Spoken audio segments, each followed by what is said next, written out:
Hey everyone, Mike here. Today, we're diving deep into a shoe that's been making some pretty bold claims, the Nike Free Metcon 5 Women's. Now, I've been testing footwear for over 10 years across every sport you can imagine, and when Nike talks about barefoot-like flexibility meeting planted stability, well, that gets my attention. So I spent 8 weeks and 45 training sessions putting this $110 shoe through absolute hell to see if it can actually deliver on those promises.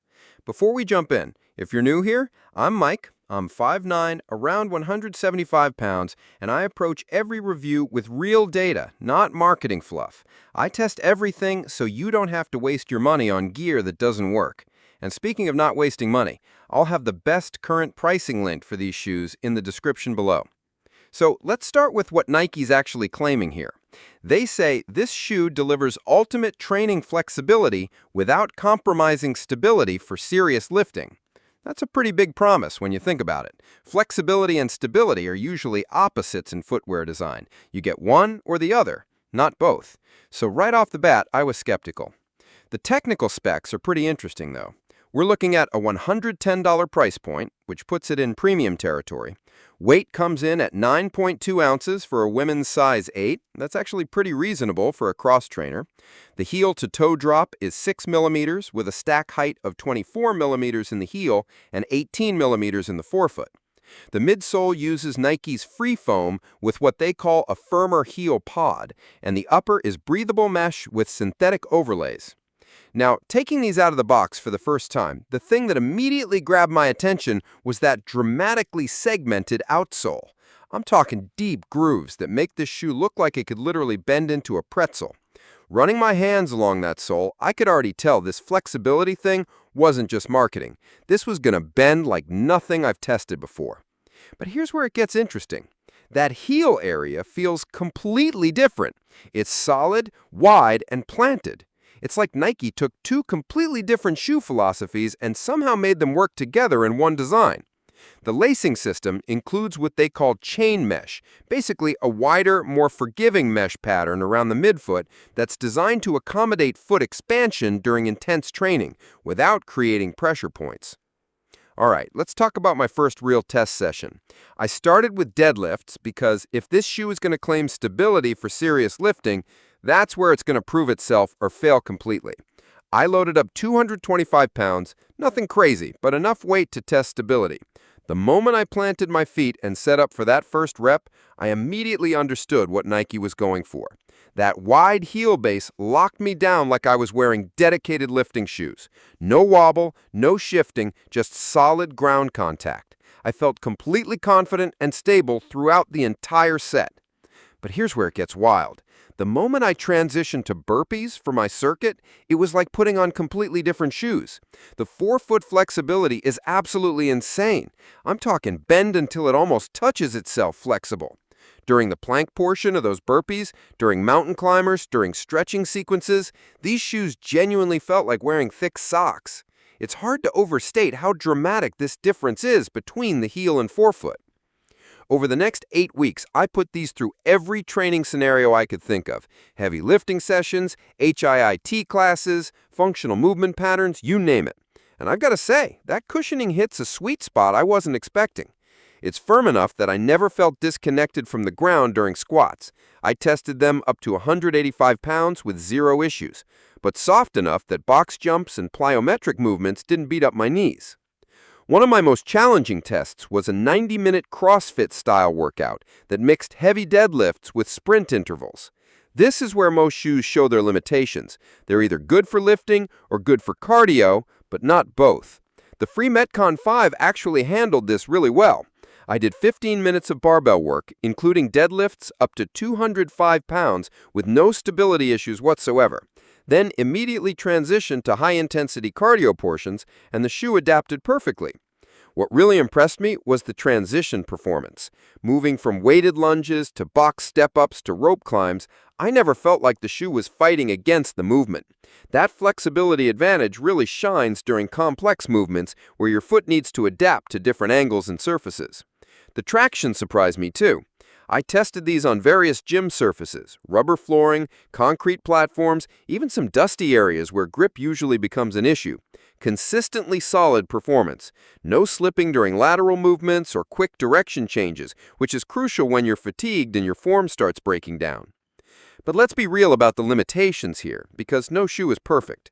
Despite the free branding suggesting running capability, anything beyond a 10-minute treadmill warm-up feels clunky. That chunky sole and wide platform that provide all that stability for lifting become liabilities during sustained cardio. If your training includes significant running portions, you're going to want dedicated running shoes. And while the lifting performance is excellent, it hits about 85% of what you'd get from dedicated lifting shoes. For most gym goers working with moderate to heavy loads, that's plenty. But if you're a serious powerlifter or Olympic lifter working near max weights, you'll eventually want something more specialized. I also tested these in various conditions to really understand their versatility. During those brutal August afternoons in Phoenix when the gym AC was struggling, the breathable upper really proved its worth. Even during 60-minute strength and conditioning classes where I was completely drenched in sweat, my feet stayed remarkably comfortable. That mesh construction moves air well, and I never got that swamp foot feeling that kills longer sessions. For early morning training sessions, those 6 a.m. fasted workouts when you're barely awake, the comfortable upper and easy slip-on design made those groggy pre-coffee moments way less miserable. And surprisingly, these worked well for all-day wear. I actually wore them to work and transitioned straight to the gym without any discomfort. Now let's talk about durability, because at $110, you want these to last. After the first 200 hours of use, I saw minimal wear on the outsole, which is impressive considering how much surface area contacts the ground.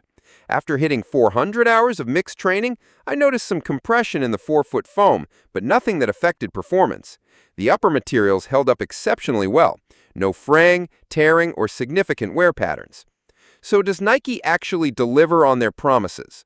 Let's break this down promise by promise. First, they claim barefoot-like flexibility in the forefoot. Honestly, I think they're underselling it here. The flexibility is genuinely remarkable.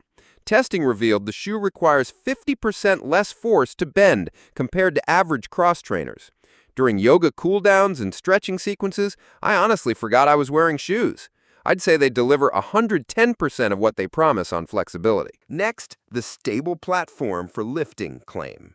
During my heaviest lifting sessions, up to 275 pounds on deadlifts, that wide heel base and firm construction provided solid support. However, true lifting shoes would still be more stable for absolute max effort attempts. It's stable enough for 95% of gym goers, but competitive powerlifters might want something more specialized.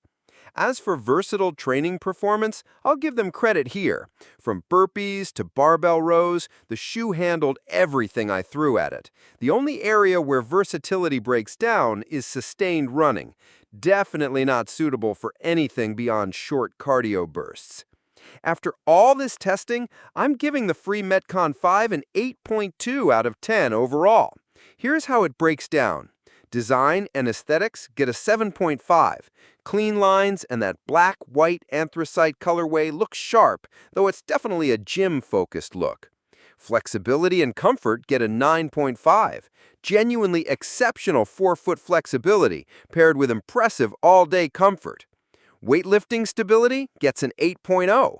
That wide heel base provides a solid platform for most lifting needs, falls just short of dedicated lifting shoes.